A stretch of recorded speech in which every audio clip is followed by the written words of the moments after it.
Today's lesson, we're going to talk about exponents and division. In this chapter, we've done a lot of different things with exponents.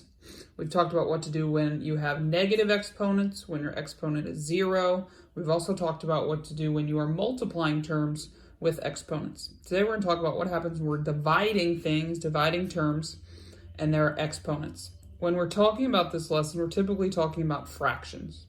So, for example, x to the 7th over x squared. We need to simplify this fraction. The way we simplify fractions is we cannot have the same variable in both the numerator and the denominator.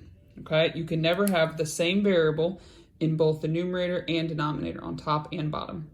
When you do have that, when you have the same variable on top and bottom, you need to simplify that fraction. And the way we simplify is what I'm going to show you today.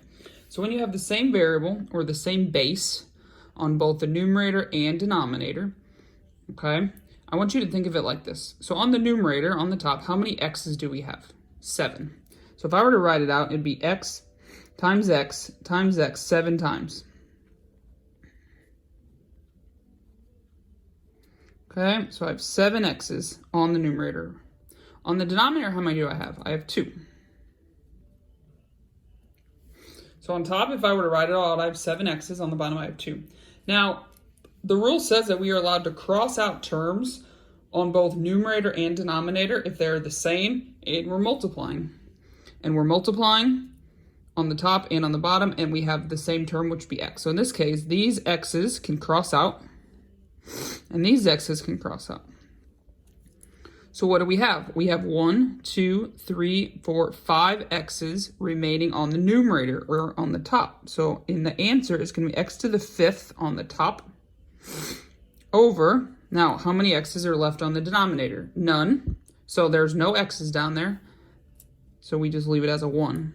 Now, as we know, any fraction as the denominator is 1, we don't actually have to write it there. So the answer is x to the 5th. Now, a lot of people will say, why don't you just subtract? At the beginning, 7 minus 2 is 5, and it's x to the 5th power. That is one way to think about it, but I would prefer you not to think about it in terms of subtracting, and we'll talk about it why in a second. Think about it in terms of, I have 7 on top, I have 2 on the bottom. If I were to cross out ones that match, how many am I going to have left? In this case, I'm going to have 5 left on top. Okay, that's how I want you to think about it. If they were to cross out, how many do I have left, and where are they? Are they on top or bottom? Here's another example. 6 to the 11th over 6 to the 3rd. Once again, we do not want the same term on top and bottom. When I say same term, we're talking about the same base. They have to have the same base. So the base on the top is 6. Base on the bottom is also 6. They have the same base. So once again, if I were to write out if I were to write out 11 6's on top, 6 times 6 times 6, 11 times, and 3 of them on the bottom, and then cross out, how many are left? Well, there would be 8 left. Where at on top? So it's 6 to the 8th. And then on the denominator, I would have 1, which, as we talked about up here, when the denominator is 1, you just leave it at 6 to the 8th. And you always keep the base the same. So sometimes I have some people who do 6 divided by 6 and then make it 1, or make it 1 over 1. But since the 6 is the base, we keep it the same. It's just like when we talked about multiplying, you always keep the base the same. The base never changes. So since the base here is 6 and the base here is 6, the base stays a 6.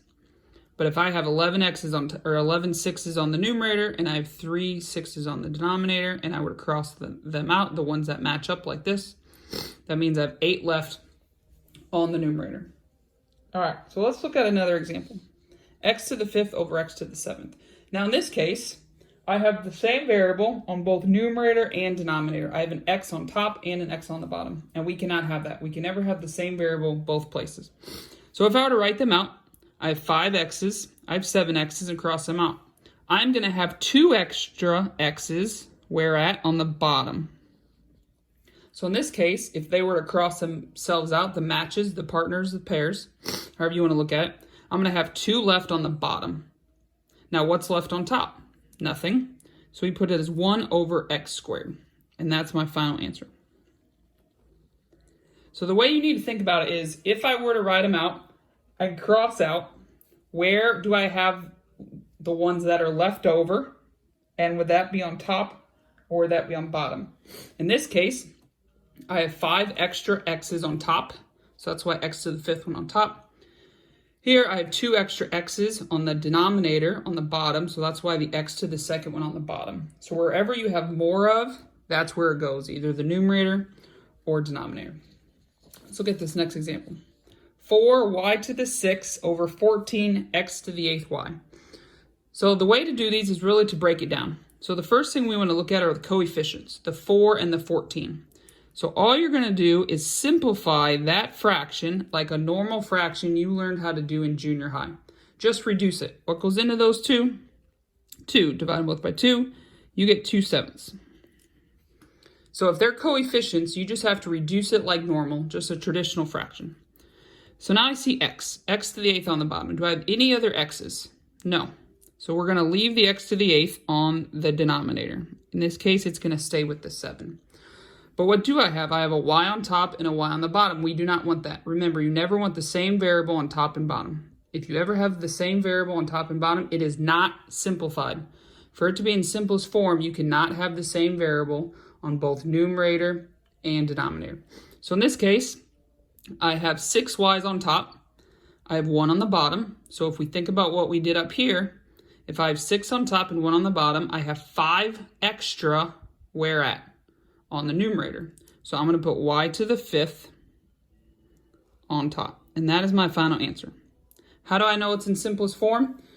If I do not have the same variable on top and bottom, which I don't, I have an x on the bottom but no other x's. I have a y on top but no other y's. And the coefficients are in simplest form. 2/7 cannot be reduced anymore. Let's look at one more example. 12xy to the 3rd over 9x to the 4th. So first off, look at the coefficients, 12 and 9. What goes into both 12 and 9? 3.